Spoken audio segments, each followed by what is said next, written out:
Hello, everyone, and welcome to the Playbook with yours truly, Joe Trahan, and the one, the only, the great Ed Werder. And we're at the Star as the Cowboys get ready for their Christmas Day affair against the Washington Commanders. It'll be noon on Christmas. And let's start with that, Ed, because we heard from head coach Brian Schottenheimer today, and he says, listen, they're not resting people. They're not shutting this thing down. He wants to keep going. He wants to keep winning. Yeah, he wants to win. Obviously, this is his first year. This is his record he's accumulating right now. He's 6-8-1. 2 more wins allows him to avoid having a losing record, and it allows the Cowboys to avoid having the first back-to-back losing season since the beginning or the last 2 years of the Dave Campo era 25 years ago. So they don't want to be associated with that necessarily. And then, he said, everybody wants to play. The veterans on this team, he said, without fail, he's not putting it to a vote. But he said, if I went in the room and I asked guys if they wanted to play, every hand in the room would go up. And that's what he wants. I mean, that's the kind of culture he's trying to create. And he thinks there's value in building confidence and momentum for the foundation of this thing, going into the offseason and going forward. Do you want to go into the offseason, being 6-10-1 and you've, lost 5 straight games? Probably not the best circumstances. No, I think it's a good point. I would counter it with a lot of different things. I do think the NFL now, Ed, as you very well know, is more of a year-to-year league than it's ever been. I don't think there is as much carryover as there has been in the past. Well, they couldn't build on the momentum of a 3-game winning streak because they turned it into a 3-game losing streak. In short order, mind you. And it's interesting, right? Because there are caveats in terms of how much he wants people to play. And he showed that to us at the end of the Chargers game, Brian Schottenheimer. Right. did. I mean, I think he demonstrated yesterday that if it gets to the point where the game is not winnable within a reasonable amount of thought, then he's going to prioritize protecting his quarterback. He took Dak Prescott out of the game late. Joe Milton got some playing time. They can evaluate him. But it was interesting. We talked about it last week that players here were not familiar with what the expectation is once you're mathematically eliminated. They were even asking Dak Prescott what they should expect. And he was like, well, I'm playing. Don't even bother asking me. But yeah, and I think, obviously you have a different point of view about that, and that's entirely fair. This guy is 32 years old. He's lost a couple of seasons to significant injuries requiring surgery and long rehab. And maybe he should be protected from himself. No, and I think that's where a strong front office and a strong head coach has to come in and say, listen, obviously winning is always good, but I would submit to you and I would submit to the Dallas Cowboys, you didn't win enough when you should have. So now you have to, and you have a responsibility to look towards the future.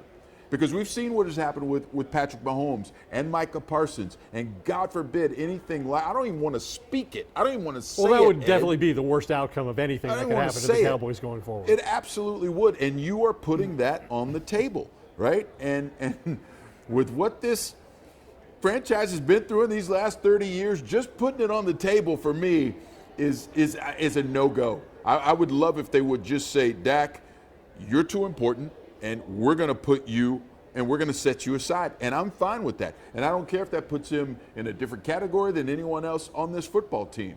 Because believe it or not, he is. He is. I don't care about going 5-1 in the division. I don't care about 8-1, although it is comical if they would end up 8-8 in a 17-game season. That would be pure Jerry Jones. It could be better if Jason Garrett was the head coach, because he was always known for finding a way to go 8-8. It was amazing. They kept doing it. So I want to say that. I don't want it to be a second guess. I want it to be a pre-first guess, because I said it last week. And again, you're playing with fire, and be careful, because if you get burned, then everyone comes out and says, what are you thinking? What are you doing? This should not be about marketing an 8-8 team. This should not be about any of that. And while I do think that there could be some import for the team as a whole in putting together a few wins, they've kind of almost already wrecked that, because the best you can do is winning 2 of the last 5. Oh, that's a lot of momentum. It's so none of it works. The value of your draft picks that you are putting so much on to rebuild the defensive side of the ball, presumably. this offseason, right? The funny part about it, and people who know me know, I have completely flipped in this regard. Because I used to be, hey, listen, if you're a professional and you're getting paid to play, you go out there, you play, you do your best, you hope to not get out. No. The older I get, the hopefully wiser I get, I understand that there is a responsibility as a front office to mitigate risk. And that's my only point, and I'm going to make that point. I've made it before, and I will continue to make it and hope that it is of no import once this season is done. The thing is like Dak was so eloquent post-game yesterday talking about the game has provided all of us, and he's saying this to his teammates, the game has provided us all so much. How could we ever consider cheating the game by withdrawing from it and not competing hard when the result doesn't matter as much as we want it to? But if they're going to take that approach, then you've got to be prepared for the possibility of defending that decision under the worst possible circumstances. And what Dak says and the way he says it is exactly how I want my players to be. But if I'm in the front office, I say, hey, man, you're right. I agree. You're going to sit. Because the world's not fair. Football's not fair. It's not always fair. So anyway. How many guys you sit? Enough. I'm probably going to sit. I thought about it. I'd probably sit 4 or 5. I wouldn't play C.D. Lamb. I wouldn't play George Pickens. I'd probably take Tyler Smith out. Quinnen Williams? Quinnen Williams would not. No way would I let Quinnen play. I'd think about Trayvon Diggs? Osa. They don't let him play for other reasons. I was going to say. Exactly. Yeah. In my book, he might sit for a completely different set of reasons. Which leads us to, let's talk about. That was sublime. That was so strong. Let's talk about the Cowboys defense. And since you went there, I do want to start with the play that had yours truly and our NFL analyst, Glenn Stretch Smith, on the show last night talking ad nauseum about cover 2. And that was the Ladd McConkey touchdown where he was absolutely wide open yesterday, running scot-free. And we do find out today kind of exactly what should have happened and what didn't happen. Right. Well, cover 2, obviously by design, is installed to prevent the big play, the vertical passing play. Supposed to. Right. And we know Trayvon Diggs prefers to play man coverage, press man, and they played a lot of that yesterday. They did. But in this particular instance, as Brian Schottenheimer explained today, gave the Chargers a lot of credit for building a great play, great design in the play. And the thing that caused the biggest problem was Ladd McConkey coming in motion late in the play and getting a running start. That seemed to confuse Diggs as to who he was responsible for. He thought he had Keenan Allen. Now all of a sudden there's another receiver in his zone, and he didn't immediately pick him up. He couldn't bump him. He couldn't get physical with him because he had a running start. And then he just kept running away from Diggs, who could never catch up. And then I think he said Malik Hooker should have played differently on Keenan Allen, who also ran a vertical route. So it was a disaster, and too often we've seen that kind of miscommunication. That's the point. And receivers being open, and that should not happen as often as it has with veteran players. Cover 2 is one of the more foundational coverages, especially in the NFL, and it's very simple. You have 5 underneath defenders and 2 deep players who play half the field. And again, there's a lot of different variations, but if you look at just the simple, they call it country cover 2 because it's so simple, right? That's all it is. It's not very complicated, and the Cowboys still figured out a way to mess it up with what they were presented with. And it's something that you get presented with all the time. It was just 2 vertical receivers going down the field. I mean, there's not a whole lot to this, and the Cowboys still managed to really screw this play up. And it's simple. Diggs should have carried that outside receiver a little bit deeper, and the safety should have went a little bit wider. If they do either of those 2 things, they probably could have knocked the ball down at the very least. But again, it is unfortunately emblematic of what we have seen far too often from this Matt Eberflus defense. And when we saw it earlier in the year, it was a transitional thing, but it just kept cropping up. Too many busts, especially when it involved Trayvon Diggs. And that is why I think that Trayvon Diggs is not long for the Dallas Cowboys. And Diggs in the locker room probably didn't handle it well. I mean, he tried to deflect the blame by saying, hey, it was cover 2, which he's saying the safety is supposed to be over the top. I'm supposed to let the guy go, and he's supposed to be covered by a teammate. But he, like I said, he disdains playing cover 2, wants to play man-to-man. He's made a big issue with that. This has been a contentious relationship. for more than a year now. He's had, what has he played, 20 games now since he signed the $97 million contract. I still think the only reason they finally relented and let him play and assume the risk of an injury and a possible injury settlement that might cost him in the offseason when they release him is because Deron Bland got hurt again. They've played 7 games together. They both have these enormous $90+ million contracts. They played 7 games together in the last 3 years. You're right. So, yeah, I do think that Trayvon Diggs will be released this offseason. And, you just go back to the fact that they took the $500,000 from him, as was their contractual right, because he did not spend 84% of the offseason workout time or rehab time here. He had an issue with the training staff, well documented. And they took that money from him. They disciplined him before the Green Bay game, held him out of the lineup. He obviously criticized them publicly for the Micah Parsons trade. And it's just been one thing after then, the concussion, and he winds up on IR and missing 2 months. Has anybody ever missed 2 months with a concussion? Don't think so. And like I said, I don't think they really wanted to play him yesterday. I really don't think they did either. I thought we had seen the last of Trayvon Diggs. You're right. If Deron Bland doesn't get hurt, I'd love to know how that would have played out. And to make things worse, at the end of this saga, in the locker room after saying, hey, it was cover 2, and basically throwing his teammate under the bus without saying it in so many words, but you don't have to know a whole lot about football and coverages to know that's what he was doing. He then went on to talk about the inadequacies of cover 2 as a defense in general. And that was really a dig at Matt Eberflus, because a lot of times he likes to rush 4 and play cover 2 behind it. So listen, Trayvon Diggs has made it pretty apparent he doesn't want to be here. He doesn't mind being a distraction. He doesn't mind, calling his teammates and coaches, out. And I just think that post-June, it'll be a designated post-June 1 cut. It'll save the Cowboys $15.5 million on the salary cap. And that's where this thing is going to go. I just don't see it going any other way. Well, you remember even as far back in training camp, Jerry Jones said there were 2 contracts. He was defending the fact he was not more proactive in signing Dak and CD and at the time Micah Parsons. And he said there were a couple contracts that I did too early, and he mentioned Trayvon Diggs and Terrence Steele. Yeah. And all of a sudden now Terrence Steele's job may be in some jeopardy now with Tyler Smith moving outside and spending these last three games playing left tackle.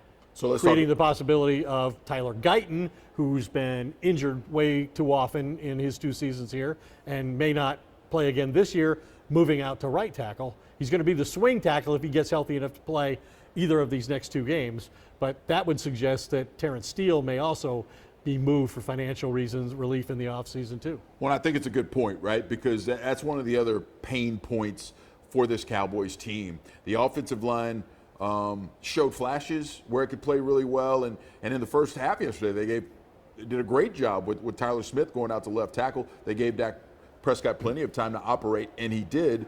But far too many times this season that has not been the case. And there have been times where Terrence Steele and Tyler Guyton have struggled at the same time, and that made things untenable for Dak Prescott. So I do, Ed, think that's another one of the things as we look forward and forecast to what's going to happen in the offseason. I don't think that offensive line will look nearly the same that it does as we speak. Cooper Beebe has been really solid at center. But now they've opened a guard position, so if they were to draft a center or sign a center, maybe they think he would be a better guard than he has been a center. But, you shouldn't have these issues when you've devoted 3 recent first-round draft picks to offensive linemen, but 2 of them have been to interior offensive linemen, which they're the only team in football that's taken that approach. So now maybe you've solved your problem by using a player you're paying as an elite guard to play tackle, and then moving the guy that you drafted to be the left tackle to the position he played in college at right tackle, saving yourself the Steele salary, and then creating the possibility of you can find a guard. Yes, and listen, I think it might be the best. I will say this. We know Tyler Smith. They may have guards. Right, and we know Tyler Smith was an all-pro guard.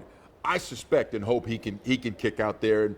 And of course, Jerry brought up the great Larry Allen and how they did That's it with whose jersey Larry, number he wears. Right? So, hey, it's your turn to try and do the same thing. And listen, Tyler Smith is the kind of young man who could probably do anything he wants on that offensive line. And Shoddy, it was Dak who joked yesterday, hey, put him at center. It doesn't matter. You put that guy anywhere. A lot of respect for him for his willingness to do these kinds of things in a pinch. I mean, to not practice all year, to be playing all year at left guard, you know, the position, you're one of the highest paid players in the league, you just got this new contract and you're justifying it every week you play, every snap you take, to go out and then all of a sudden in a game where you got to block Khalil Mack one-on-one to protect Dak's backside, all of a sudden, I mean, and to do it as successfully as he did, that's pretty amazing, which is the word that Shoddy used to describe his performance. Yeah, amazing. And I thought he did it well. He's an amazing young man. He's the kind of guy that Dak knows can protect him from wherever he is on that offensive line, and that's exactly what they need. All right, so let's, as we continue down this road in terms of what the Cowboys have in front of them, while also keeping an eye down the road, I do want to spend a little time, Ed, talking about this journey this season when the Cowboys did something unprecedented with 4 Thursday games. Never happened before in NFL history. I think about Bill Parcells with the Cowboys becoming the first, right? Because when he took the job here, he said, this is playing the big room, right? And when you play in the big room and when you get the big ratings, that's what happens, and you end up with these difficult circumstances when you play all these Thursday night games. The opener, not so much. You had all offseason to prep for it and 10 days afterward, but these other Thursday night games, much more difficult circumstances. Yeah, but like, you know, Shoddy said, they're kind of conditioned for it because, as you mentioned, they play on a variety of dates. A lot of teams do, but not to the extent the Cowboys playing all these, you know, night games, Sunday night games, Thursday night games, Monday. They try to control it because we all know they're creatures of habit. They all want a routine. They treasure that almost more than anything, and you don't get that here. And it was funny in the locker room. I heard they were talking about when the Cowboys are going to play that last game against the Giants, which is meaningless and probably played at noon. And Dak said something to someone, overheard him say something like, nobody wants to watch us anymore. He's not wrong. He's not wrong. But people will still watch. But yeah, I mean, it was amazing. Like, to your point, I think Shoddy, it was amazing when he said, we'll get 6 full-speed plays this week to get ready for this game against Washington. That's unbelievable. 6 live reps. 6. And that's it. But I get it because, you know, he made the point, and I think it's cogent, right? They were not ready to run today. I mean, after having a physical game sore yesterday, they're sore. You know, I think as a head coach who makes sure that he takes care of his players, there was no way he was going to let them exert anything more than a jog on this day, and that's part of what you have to do to prepare, you know, for these short window games, these short turnaround games. Speaking of the game, and this is a strange question for a Cowboys game, but I'll ask you anyway. Is there anything you're looking forward to seeing in this football game? I mean, think about that, Ed. We've been doing this forever, right? And this team, you know, out of it with 3 games left, completely out of it as we go down the stretch. And Washington doesn't have anything at stake either. Right, yeah. I mean, well, Josh Johnson. He might be the quarterback. He's played for 14 different teams. He's 39 years old. Right. That's who they may be chasing. So I'm interested to see if they can get him on the ground once. They couldn't with a young guy in his prime who's one of the most elusive athletic quarterbacks in football with Justin Herbert. Maybe they can do it with a 39-year-old Josh Johnson. You would hope so. Pressure has been one of the biggest problems for this Cowboys defense. They couldn't generate it, and I go back to that moment after they traded Micah Parsons, and you know, when we're talking to Stephen Jones, and he says, listen, we can scheme up pressure, right? It's hard to stop the run. We could scheme up pressure, and this team never could do it. They couldn't scheme up pressure, no matter how they tried. And some would say maybe they didn't try enough because they didn't blitz enough, but they just couldn't get it done, and you know it. And it's probably going to cost Matt Eberflus his job here as a defensive coordinator. He's going to be the scapegoat. And, I mean, because what other options do you have? Like, you're not going to fire Brian Schottenheimer. Jerry praised him consistently yesterday, even though, you know, there are 2 first-time head coaches in the NFL in Jacksonville and Chicago who are winning 11 games, who are in first place in their respective divisions, getting ready to go to the postseason. And Schotty's has only won 6 games to this point. So it's not going to be a head coaching change, and he's certainly not going to change general managers. He's not going to blame himself. He'll take some of the responsibility, as he did yesterday in his 27-minute comeuppance with us, is what he called it. Comeuppance, okay. But yeah, he acknowledged that he's responsible in large measure, the front offices, for the failure of the team. But ultimately, it seems like he's ready to move on from Matt Eberflus. And I thought about it in these terms yesterday. So Matt Eberflus yesterday does what Brian Schottenheimer suggests, right? He moves off the sideline, he calls a game from above, where Schottenheimer, whether he thinks it or not, he told us he could make better adjustments, right?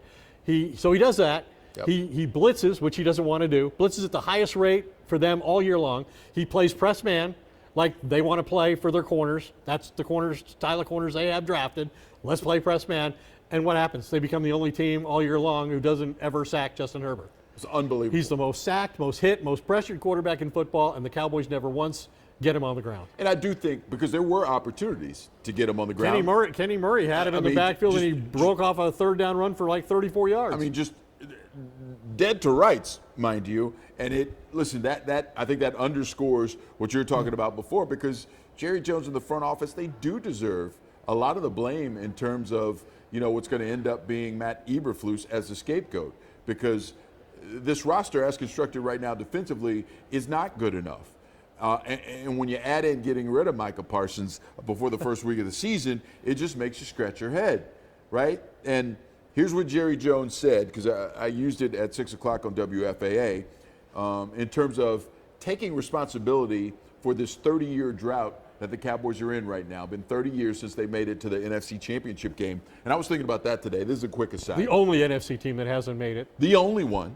And I was thinking about back to my days. I remember very vividly Bum Phillips when the Oilers back in the late 70s were trying to make a run, and he talked about knocking on the door, right? And then beating on the door, and then kicking the son of a gun in, right?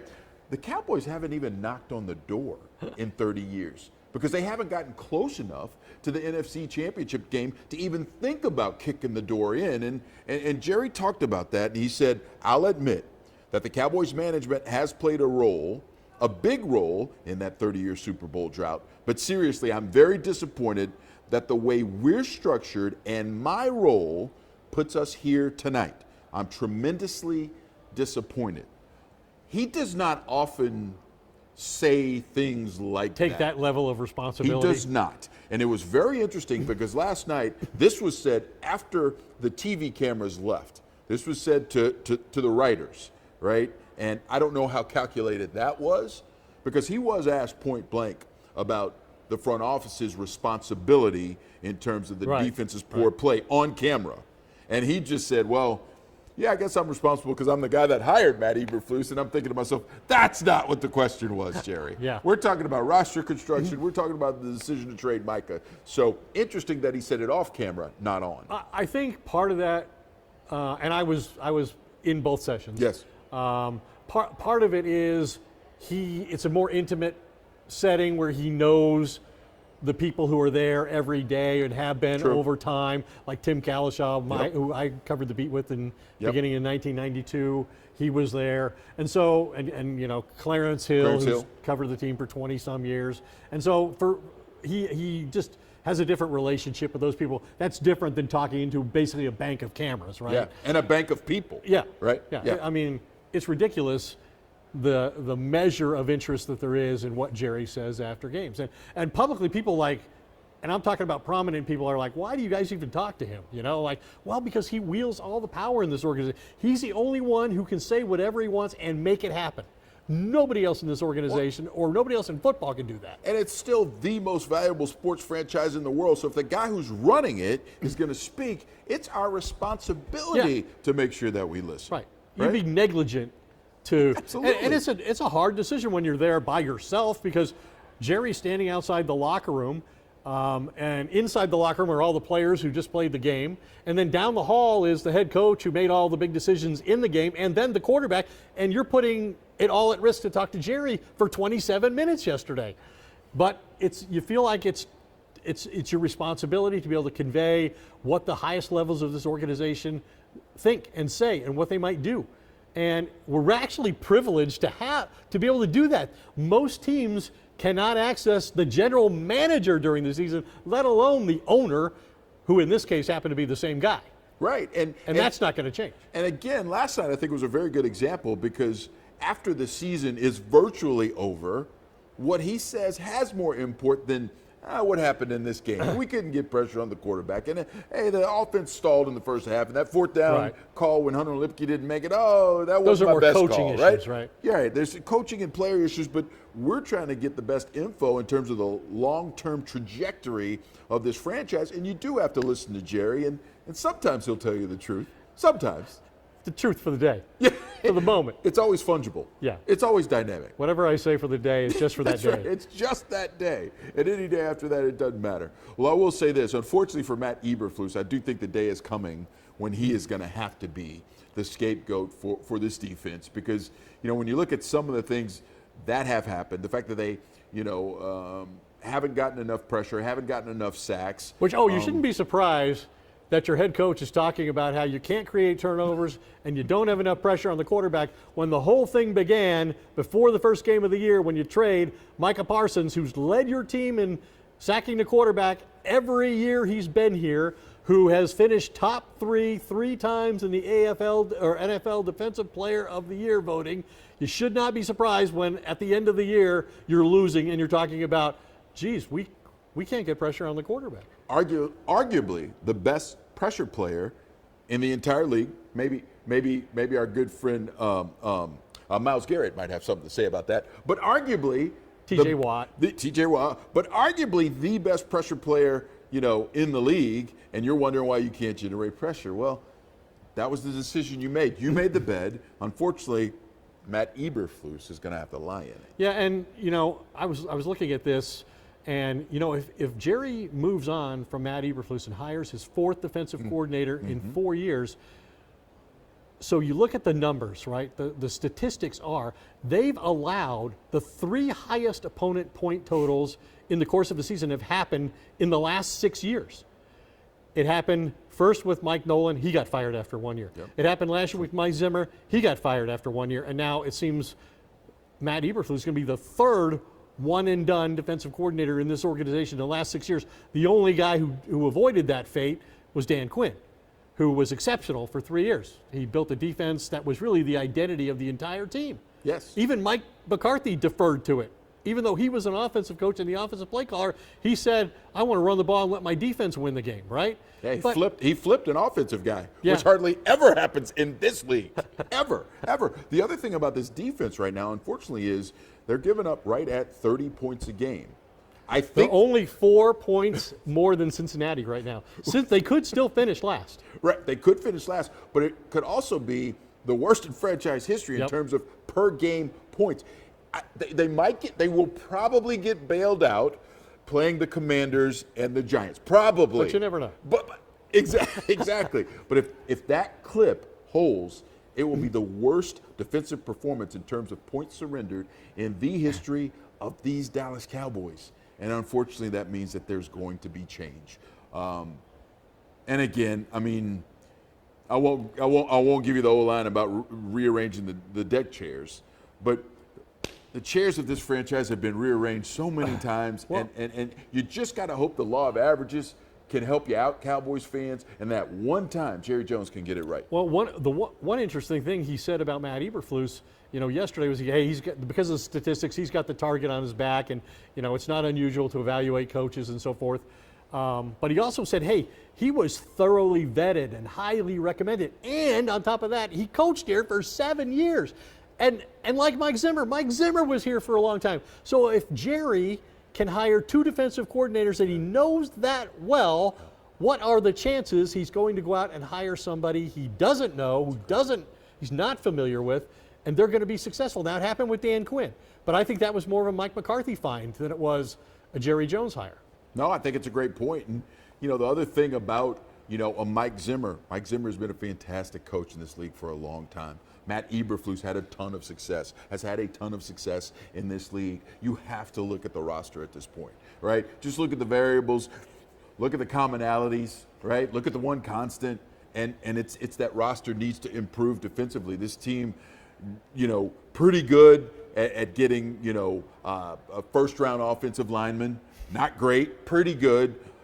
Been shaky lately, but when you think about, the likes of Tyron Smith and Tyler Smith and Zach Martin and Travis Frederick, great at it. But when it comes to defensive line, Ed, for some reason, they just can't get it right. And that is holding back whoever has been the defensive coordinator. And unfortunately, that's probably going to continue. And so then you got to, in their minds, trade an elite edge rusher, and in return you get a defensive tackle who's a very good veteran player that is successful in the NFL and a key part of their defense. And then you got to take one of those first-round draft picks and go get a guy that you've coveted for a long time. When, did they really start the season saying, "Hey, we want to get 3 elite defensive tackles"? Right. I think they signed Odigizua because to be the 3 technique, because that's the most important position in Matt Eberflus's defensive style. So if he had been everything that they expected, and he wasn't, because Micah Parsons created a lot of his opportunities. So now no Micah Parsons, so now you're not getting the productivity out of Odigizua that you expected. So now we go get Clark, and on top of that, now Quinnen Williams, a guy we've always wanted in this organization, now let's get him too. And so now you're the only team in football that has 3 defensive tackles making $20 million a year. And you don't have an edge rusher because they overvalued those guys. They thought, I remember Jerry saying even before the trade of Micah Parsons, that this was the best group of edge rushers they had, absent Micah Parsons.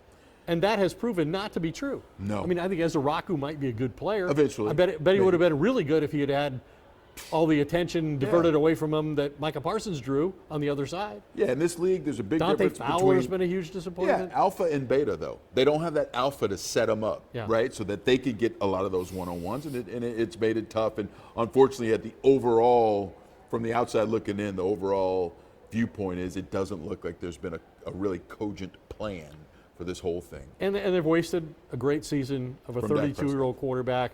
You have a 4,000-yard passer, 2,000-yard receivers, a 1,000-yard rusher for the second time in history, and both times you don't even take that group to the playoffs. Yep.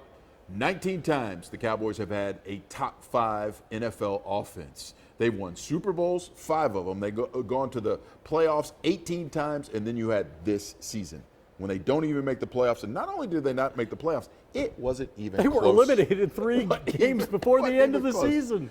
All right, so that's what we have. It's the fastest 32 minutes in sports. The great Ed Werder, yours, Joe Trahan. Thanks so much for joining us on the Playbook. We will join you with one more of these a week from tonight at 7 o'clock on WFAA+.